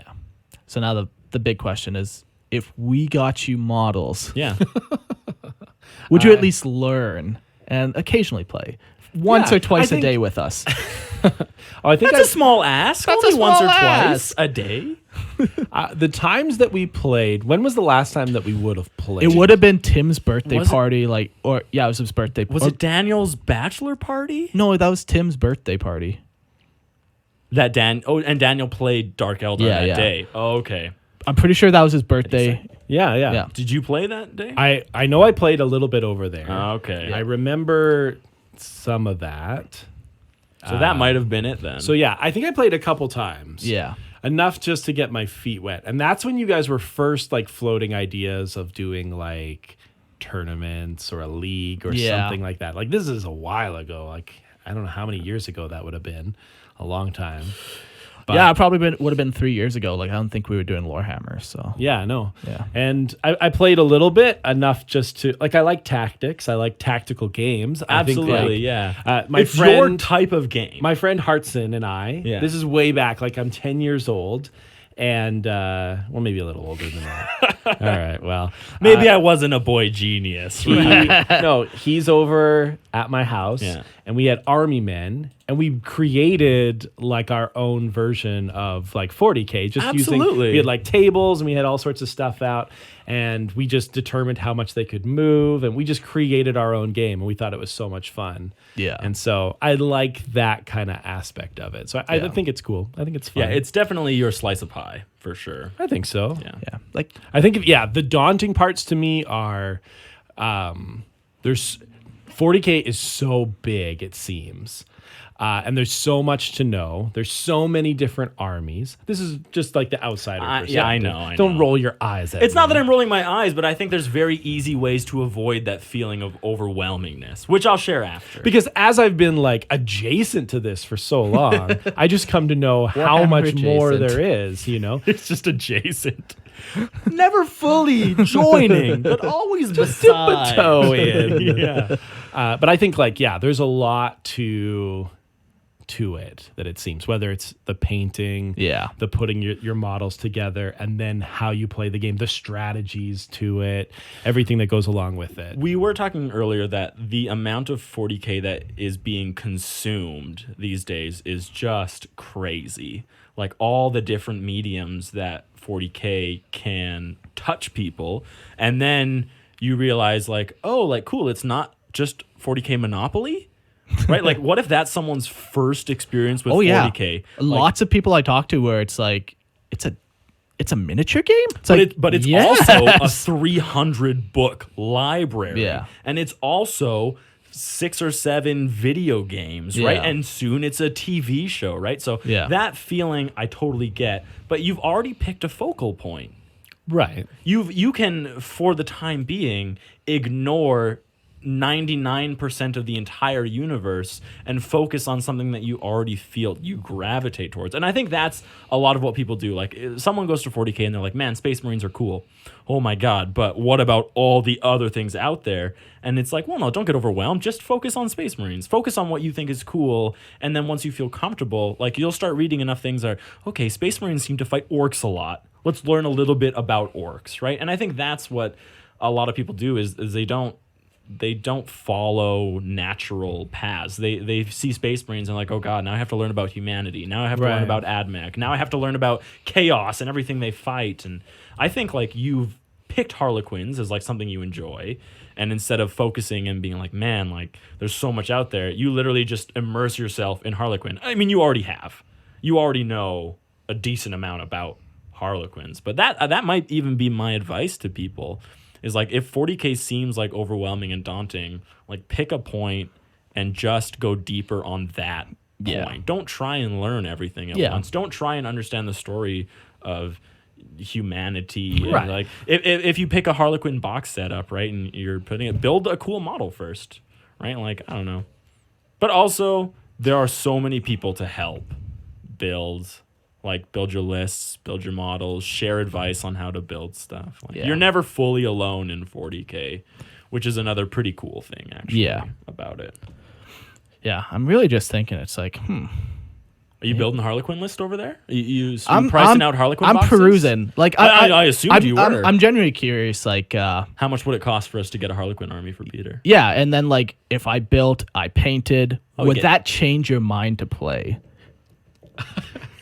We need a yes or no. Peter's looking at Games Workshop website right now. That's a yes. That's exactly what we needed. I'm just going through armies, right? Like Yeah, this you is just just another. pump them out. I'm just going through. So it's like if I do another one, it's like, fuck, might as well. If this is what got Peter into it, You just get Ian and to then paint I it. just steal money from all the Lorehammer people. Well, we have to ask Dylan for permission to get access to the Patreon money, Yeah. but. All right. So what is the first step into a Harlequin army? I know when I did my Space Wolves, I had the book. Yeah. And I had just What's your advice on what's the first step? I have my own idea, but what's yours? Mine would be, since I think the way you're approaching it is you're going to play, like, I don't think you want to build and I don't think you want to learn how to paint, right? I mean, yeah, my experience with it before, it wasn't my favorite part of it. Yeah. So going into that, because normally my advice But would I'm just be talking buy, like building an army or 'cause- something like that. yeah, What would you say? Normally my advice is just buy the box that you like and paint that. Okay. And see if you like it, Just which we're start past with- that point. Okay. So I would say buy one HQ or two HQs. So you buy like a Shadow Seer and a Death Jester. Death Gesture. And then you buy 3 troops and 3 HQs. Oh, sorry, 3 transports. And 3 troops. And that's, 3 troops, 2 HQs. That's at least 750 points if you flesh out those. No, Yeah. That's Okay, your so- first piece of advice? Yeah. You just buy that because you're going to need that in every game you play. Like, it's going to be what you need. That's interesting. I'm surprised you went there first. Well, My well, first- like I said, that's not Sure. having known Peter, Sure, that sure, is sure. now my advice. Yeah, that's to help someone pick an army, right? Your thing is like buy a box that you think is good. If it turns out you don't like it, great. You didn't spend all your money on that. Now you try a different model. Try a different box set. But that's fine. He's picked the army now. Yeah. Right? But that's my first piece of advice is conceptualize a story for your army. Because you also and we build lists around stories. So what like all I'm saying is what if in his story there's no troops? What if he only runs elites? I or just think heavies? Eldar are so or Harlequins are so limited and already such a very succinct story that I mean I wrote an Eldar list that was half Eldar, half Harlequin. So how do you make it work for yourselves, though? The balance between like, yeah, I want to tell a cool story, but I also want to like be viable in playing the game. Do you know what Mark I mean? has like, a tagline. fuck the police. Nope. Coming straight out the underground. Nope. His tagline is every army is viable. Okay. And there is some truth to it, and it's also not wholly true. Sure. Like everything Mark says. absolutely, yeah. There is an aspect of truth is that in a friendly setting, because this is a very friendly setting that we play in, anything can work, and sometimes it all is going to come down to dice rolls. And then what are you supposed to do about that? Sure. It's very. I truly think it's hard, not hard. But I think with very little work, you can make any list functioning. And fun. Yeah, and the fun is the way more important thing. Like That's interesting to me because from the outside, it definitely does not appear that way. And no, because it is a very competitive game. We just don't play in that. We don't follow that meta. Like I enjoy reading about it and like, yeah, that's broken. Obviously, it's doing that. But when I build my lists, it's very rare that I'm actually building a meta list. So I recently got into Grey Knights. And at that moment, Grey Knights was without a doubt, if it wasn't the worst army, it was the second worst army objectively in the game. Sure. But I got it because I love Grey Knights. And I had like an 80% win rate with those before their new rules came out and they got amazing. So even though it was absolute trash, like you still managed to win because we're not playing in the most competitive setting. Sure. And I think like in our friendliness, like I think that's the best way to look at it is we're not trying to have a game where we instantly win. Like James has a great army, but he wins way too much. And so he deliberately stops taking things because it's just as not fun for him as it is for me. And when Mark wants to try out a hard-hitting knight list, he's like, okay, James, bring your heavy list. I'll bring my heavy list. Let's see what it actually turns into. So personally, I think I would conceptualize an army. Okay. Look through the models there. Well, see so what like here, fits with the flavor of what you're going, and then get help building a list. With Harlequins, there's literally 1, 2, 3, 4, 5, 6 units. So that's why Really? Like I thought there were more than no, that. you have troops, you have bikes, and then you have transports and HQs. So like I know typically like my bikes. tagline is find a strong theme, but the theme is Harlequins. Harlequins. Yeah, yeah. Like there's not much variation. But you also is when you get into the world of Harlequins, you also realize you can very easily ally your army with other Eldari factions. And will that like you need to know that before you come up with a story for your Harlequins, or else like when it comes time to build your list, you're like, I actually really want this Eldari thing, but it just doesn't fit with my story. Yeah, do you like Harlequins with like Allies? Dark Eldar or Eldar allies, or do you like Well, there's Harlequins? 3 factions now, Or right? There's Ynnari, the Ynnari. There's Eldari, Ynnari, and Drukhari. And then the Harlequins. We just entered deep into the weeds of Eldar. And this is where I like should, the Ynnari. I'm super interested in them. in Iniad and Yvrain.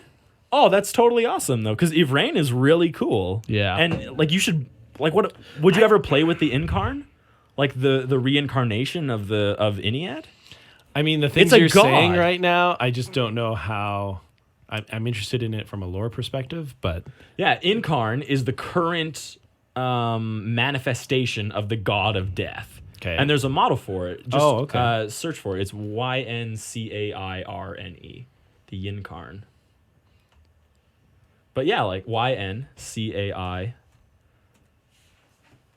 Nope. How is that not showing up? Look for Ynnari. I'm in the Ynnari. This is fascinating podcasting here right now. Yeah, super great shit right here. That's not Yanari. That's Harlequins. Well, I just unclicked it, but That's Now big I'm titty clicking it. LGF, you guys are. Peter, that's what's going on here. yeah, I just like the It's helmets. such a big model. Where is it? Why does an Urgul show up before the Yinkarn? Am I crazy, Mark? Is the Yinkarn not a model? Don't look at me like that. Am I crazy? I've never played this game. I don't know what you're talking about over Oh there. my god! What am I? I think you're just spelling it wrong. Oh, what? No. Triumvirate of you need. Oh, that's Oh, what it's yeah. under, the triumvirate. I'm looking at that right Oh, now. okay. Yeah. So you can't buy the Yinkarn separately. I don't think you can Anyways, at this but stage yeah, of the like game. if you want to play a god of death, like you have the option of doing That's cool. that. Yeah. Yeah. So I think understanding like the allies you can bring, conceptualize your army. Okay. And then like obviously Mark and I aren't like super list builders, but there are like a couple things that most lists should be able to do, right? So Eat shit. That's what all my lists do. roll dice. Yeah. As long as you can roll dice, you can play the game. Yeah. That's the main thing. Well, I think eventually your peer pressure That's what may Will pay off. Pay off Yeah. for you. Yeah. And if I just one day next time you record, there's a fully painted 1,500 point Harlequin army in front of you. You know, at that point, what can you do? What can I do, What really? can you do? What can you do? You just say yes, thank you, sir, and you cry. I guess I'm a Warhammer player I'm now. a Warhammer now. I guess I'll grow out my beard and stop showering. Right? Goodbye, children. It's good knowing you. You won't want to spend time with your father anymore. I don't even know what looks to so say railroaded. anymore. Well, this was fun. Okay. Thanks for listening, everyone. Yeah, I hope you enjoyed us chatting about our role-playing experiences, of which we have many. Yeah.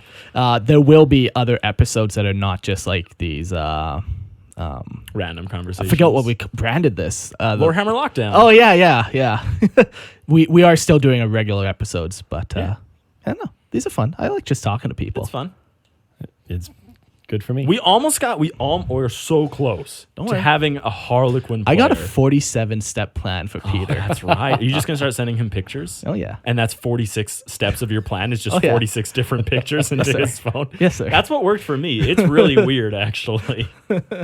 Mark just sends pictures until you buy what he wants you to buy. Strangely effective. Anyways, thanks for listening, guys. Support us on Patreon if you can. If not, well, we appreciate you listening. Yeah. We'll see you later. Bye.